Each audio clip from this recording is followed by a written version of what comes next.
ಇನ್ನು ಹಾಗಲಕಾಯಿಗೆ ಬೇವಿನಕಾಯಿ ಸಾಕ್ಷಿ ಅಂತ ಒಂದು ಮಾತಿದೆ, ಹಂಗೆ ಆಗಿದೆ ಈಗ. ಕೊತ್ತೂರು ಮಂಜುನಾಥ್ ಪರ ಇಬ್ಬರು ಸಚಿವರು ಬ್ಯಾಟಿಂಗ್ ಮಾಡಿದ್ದಾರೆ. ಭಯೋತ್ಪಾದನೆಯನ್ನು ಬೇರು ಸಮೇತ ಕಿತ್ತು ಹಾಕಬೇಕು ಅಂತ ಹೇಳೋದರ ಜೊತೆಗೆ ಕದನ ವಿರಾಮ ಯಾಕೆ ಮಾಡಿಕೊಂಡ್ರು, IMF ಸಾಲ ಕೊಡೋದಕ್ಕೆ ಯಾಕೆ ಬಿಟ್ಟರು, ಬಿಜೆಪಿಯವರು ಉತ್ತರ ಕೊಡ್ಲಿ ಅಂತ ಪ್ರಿಯಾಂಕ್ ಖರ್ಗೆ ಹೇಳಿದ್ದಾರೆ. ಇನ್ನು ಶಾಸಕರೇನೋ ಹೇಳ್ತಾರೆ, ಅದರಲ್ಲಿ ಇಡೀ ದೇಶ ಪ್ರಶ್ನೆ ಮಾಡ್ತಾ ಇದೆ. ಟ್ರಂಪ್ ಕದನ ವಿರಾಮ ಘೋಷಣೆ ಮಾಡಿದ್ದು ಸತ್ಯ, ಅಮೆರಿಕದ ಅಧ್ಯಕ್ಷ ಡೊನಾಲ್ಡ್ ಟ್ರಂಪ್ ಹೇಳಿದ್ದು ಸುಳ್ಳ ಅಂತ ದಿನೇಶ್ ಗುಂಡೂರಾವ್ ಮತ್ತೊಬ್ಬರು ಪ್ರಶ್ನೆ ಕೇಳಿದ್ದಾರೆ. ಪಾಕಿಸ್ತಾನ ಅವ್ರಿಗೆ ಪಾಠ ಕಲಿಸ್ಬೇಕಾಗಿತ್ತು ಅಂದ್ರೆ ಬೇರ್ ಸಮೇತ ಭಯೋತ್ಪಾದನೆಯಿಂದ ಅಲ್ಲಿ ಕಿತ್ತು ಬಿಸಾಕ್ಬೇಕಾಗಿತ್ತು. ಹೌದಾ ಇಲ್ಲ? ನಮ್ದು ಯುದ್ಧ ಯಾವ ನಾಗರಿಕರ ಮೇಲಲ್ಲ, ಭಯೋತ್ಪಾದನೆ ವಿರುದ್ಧ ಇರೋದು. ಹೌದಾ? ಈಗ ನಾವು ದಿನ ಟಿವಿನಲ್ಲಿ ಅಥವಾ ಮಾಧ್ಯಮದಲ್ಲಿ ಇವ್ರ ಬ್ರೀಫಿಂಗ್ ಏನಿತ್ತು, ನಾವು ಮುಂಚೂಣಿನಲ್ಲಿದ್ದೀವಿ, ಅದು ಧ್ವಂಸ ಆಯಿತು, ಇದು ಧ್ವಂಸ ಆಯಿತು.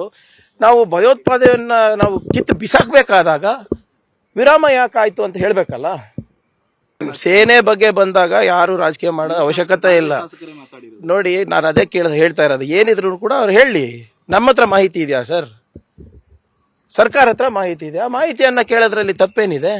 ಆಮೇಲೆ ಇವರು ಇಷ್ಟೆಲ್ಲ ಹೇಳ್ತಾರಲ್ಲ, ಇದಾದ್ಮೇಲೆ ಈ ಆಪರೇಷನ್ ಸಿಂಧೂರ್ ಆದ್ಮೇಲೂ ಕೂಡ IMF ಇಂದ ಇವರಿಗೆ 16,000 ಕೋಟಿ ರೂಪಾಯಿ ಸಾಲ ಸಿಕ್ಕಿಲ್ವಾ? ಆ ಸಾಲದಿಂದ ಏನ್ ಮಾಡ್ತಾರೆ ಇವರು? ಭಯೋತ್ಪಾದನೆ ಬೆಳೆಸೋದು. ಅವ್ರೇನು ಉದ್ಯೋಗ ಸೃಷ್ಟಿ ಮಾಡ್ತಾರೆ ಪಾಕಿಸ್ತಾನದವರು? We even fail to block a loan. ಆ ಲೋನ್ ಅನ್ನ ಕೂಡ ಬ್ಲಾಕ್ ಮಾಡೋಕ್ಕಾಗಿಲ್ಲ ನಮ್ಮ MEAದವರು, NSAದವರು, ಪ್ರಧಾನಮಂತ್ರಿ ಅವರು. ಸೊ ಏನೇನು ಆಗ್ತಾ ಇದೆ, ಹೇಗಾಗ್ತಾ ಇದೆ ಜನರಿಗೆ ತಿಳಿಸ್ಲಿ. It is matter of both dignity of the country ಅಲ್ವಾ? ನೋಡಿ, ಅವರೇ ಶಾಸಕರು ಏನೋ ಹೇಳಿರ್ತಾರೆ, ಬಟ್ ಇವತ್ತು ಇಡೀ ದೇಶನೇ ಪ್ರಶ್ನೆ ಮಾಡ್ತಾ ಇದ್ದಲ್ಲಪ್ಪ. ಅವರೇನೋ ಏನೋ ಹೇಳಿರ್ತಾರೆ, ಆದರೆ ಇವತ್ತು ದೇಶದ ಜನರಿಗೆ ಸ್ಪಷ್ಟವಾದ ಉತ್ತರಗಳು ಬಯಸ್ತಾ ಇದೀವಿ ಅಷ್ಟೇ. ಯಾಕಾಯಿತು? ಯಾಕೆಂದರೆ ಟ್ರಂಪ್ ಅವ್ರು ಘೋಷಣೆ ಮಾಡಿದಂತೂ ಸತ್ಯ, ಘೋಷಣೆ ಆದ ನಂತರನೇ ಕದನ ವಿರಾಮ ಆಗಿರ್ತಕ್ಕಂಥ ಸತ್ಯ. ಇಲ್ಲ, ನೀವು ಅದು ಓದಿ, ನೀವು ನೋಡೇ ಇಲ್ಲ ಪೇಪರ್ ನೋಡಿ, ನೀವು ನೋಡಿ ಅವ್ರು ಹೇಳಿ ಏನು ಹೇಳಿದ್ರು ಅಂತ. ನೆನ್ನೆ ಏನು ಹೇಳಿದ್ರು ನೋಡಿ. ಟ್ರಂಪ್ ನೆನ್ನೆ ಹೇಳಿ, ನಾನೇ ಮಾಡಿಸಿದ್ದು ನೆನ್ನೆನೂ ಹೇಳಿದ್ದಾರೆ. ಸೊ ಟ್ರಂಪ್ ನೋಡಿ, ಟ್ರಂಪ್ ಹೇಳಿಕೆ ಕೊಟ್ಟಿದ್ದಂತೂ ಸ್ಪಷ್ಟನಾ? ಸುಳ್ಳು ಹೇಳ್ತೀರಾ? ಸುಳ್ಳು ಅಂತ ಹೇಳ್ತೀರಾ? ಅದು ಕದನ ವಿರಾಮ ಆಗಿದೆ ಅಂತ ಪ್ರಥಮ ಬಾರಿಗೆ ಜನರಿಗೆ ದೇಶನು ಹೇಳಿದ್ರು. ಅವತ್ತು ನಮ್ಮ ನೋಡಿ, ಪ್ರಧಾನ ಮಂತ್ರಿಗಳು ಟ್ರಂಪ್ ಈ ವಿಷಯದ ಬಗ್ಗೆ ಸ್ಪಷ್ಟವಾಗಿ ಹೇಳಬೇಕು. ಅವ್ರು ಹೇಳಿಕೆ ಕೊಟ್ಟಿಲ್ಲ. ಮತ್ತು ಟ್ರಂಪ್ ಅವರು ಕದನ ವಿರಾಮ ಆಗೋದಕ್ಕೆ ನಾನು ಮಾಡಿಸಿದ್ದೀನಿ ಅಂತ ಘೋಷಣೆ ಮಾಡಿದ್ರು. ಅದು ಘೋಷಣೆ ಆದ ನಂತರನೇ ಕದನ ವಿರಾಮ ಆಗಿದ್ದು. ಸೊ ಈಗ ಟ್ರಂಪ್ ಅವ್ರು ಹೇಳ್ತಾ ಇರ್ತಕ್ಕಂಥದ್ದು ಸರಿಯಲ್ಲ ಅಂತ ಅವರು ಇದುವರೆಗೂ ಸ್ಪಷ್ಟವಾಗಿ ಪ್ರಧಾನಮಂತ್ರಿ ಬಾಯಿ ತೆಗೆದಿಲ್ಲ. ಅಥವಾ ನಮ್ಮ ರಾಜಕೀಯ ಮುಖಂಡರುಗಳು, ಯಾರೋ ಕಾರ್ಯದರ್ಶಿ ಹೇಳಿದ್ರು, ಇನ್ನೊಬ್ರು ಹೇಳಿದ್ರು, ಅದು ನಮ್ಗೆ ಬೇಕಾಗಿಲ್ಲ. ಪ್ರಧಾನಮಂತ್ರಿ ಏನು ಹೇಳ್ತಾ ಇದ್ದಾರೆ ಅದನ್ನು ನಾವು ಬಯಸ್ತಾ ಇದ್ದೀವಿ. ಅವರು ಟ್ರಂಪ್ ಅಂತ ಹೆಸರು ಹೇಳೋದಕ್ಕೆ ಅವ್ರು ಭಯ ಪಡ್ತಾ ಇದ್ದಾರೆ. ನಮ್ಮ 56 ಇಂಚು ಎದೆ ಇರತಕ್ಕಂಥ ಪ್ರಧಾನಮಂತ್ರಿಗೆ ಅಜರ್ಬೈಜಾನ್ ಬಗ್ಗೆ ಟೀಕೆ ಮಾಡ್ತಾ ಇದ್ದಾರೆ, ಟರ್ಕಿ ಬಗ್ಗೆ ಟೀಕೆ ಮಾಡ್ತಾ ಇದ್ದಾರೆ. ಅದೇ ಚೈನಾ ವೆಪನ್ಸ್ ಎಲ್ಲ ಪಾಕಿಸ್ತಾನ ಉಪಯೋಗ ಮಾಡ್ತಾರೆ, ಚೈನಾ ಬಗ್ಗೆ ಮಾತಾಡೋದಿಲ್ಲ.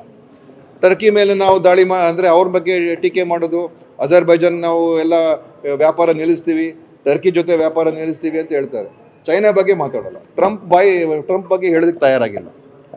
ಮತ್ತೆ ಏನಂತ ಹೇಳ್ಬೇಕು ನಮ್ಮ ಪ್ರಧಾನಿ ಅವ್ರಿಗೆ? ಕಾಂಗ್ರೆಸ್ಸಿಗರ ಹೇಳಿಕೆಗಳನ್ನು ಗಮನಿಸ್ತಾ ಇದ್ರಿ, ಎಂಥ ವಿಚಿತ್ರ ಪರಿಸ್ಥಿತಿಯಲ್ಲಿದ್ದಾರೆ ಅಂತ ನನಗೆ ಅರ್ಥ ಆಗ್ತಾ ಇಲ್ಲ. ಮೊನ್ನೆ ಭಾರತ ಪಾಕಿಸ್ತಾನದ ಮೇಲೆ ಮೊದಲು ದಾಳಿ ಮಾಡಿದಂಥ ಸಂದರ್ಭದಲ್ಲಿ ಶಾಂತಿಯ ಜಪ ಮಾಡಿದ್ದು ಇದೇ ಕಾಂಗ್ರೆಸ್ಸಿಗರು.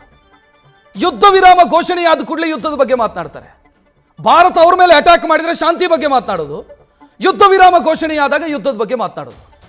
ಇನ್ನೊಂದು ಬಹಳ ಪ್ರಮುಖವಾದಂಥ ಪ್ರಶ್ನೆಯೊಂದಿದೆ. ಪ್ರಿಯಾಂಕ್ ಖರ್ಗೆ ಅವರು ಮಾತನಾಡಿದರು, ಭಯೋತ್ಪಾದನೆಯನ್ನು ಬೀಜ ಸಮೇತ ಬೇರು ಸಮೇತ ಕಿತ್ತೊಗಿಬೇಕು. ಕರೆಕ್ಟು, ಅವ್ರು ಹೇಳಿದ್ದು ಕರೆಕ್ಟ್ ಇದೆ. ಒಂದು ಪ್ರಶ್ನೆ ಬರುತ್ತೆ ಇಲ್ಲಿ. 2008ರಲ್ಲಿ ಮುಂಬೈ ದಾಳಿ ಆಯ್ತಲ್ಲ, ಭಾರತದ 166 ಜನರನ್ನು ಭಯೋತ್ಪಾದಕರು ಕೊಂದು ಹಾಕಿದ್ರಲ್ಲ.